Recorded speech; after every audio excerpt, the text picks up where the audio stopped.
Let us pray to Mother Mary during this time of pandemic. In the name of the Father, and of the Son, and of the Holy Spirit. Amen. O Mother Mary, you always shine on our path as a sign of salvation and of hope.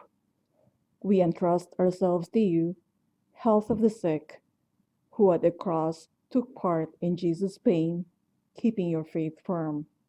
You, salvation of your people, know what we need, and we are sure you will provide, so that, as in Cana of Galilee, we may return to joy and to feasting after this time of trial. Help us, Mother of Divine Love, to conform to the will of the Father, and to do as we are told by Jesus, who has taken upon himself our sufferings and carried our sorrows to lead us through the cross to the joy of the resurrection. Under your protection, we seek refuge, Holy Mother of God. Do not disdain the entreaties of us who are in trial, but deliver us from every danger, O glorious and blessed Virgin Mary. Amen. The Memorare.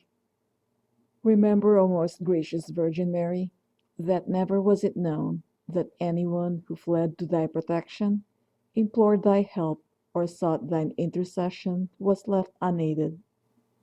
Inspired by this confidence, I fly unto thee, O Virgin of Virgins, my Mother. To thee do I come, before thee I stand, sinful and sorrowful. O Mother of the Word incarnate, despise not my petitions, but in thy mercy hear and answer me. Amen. In the name of the Father, and of the Son, and of the Holy Spirit. Amen.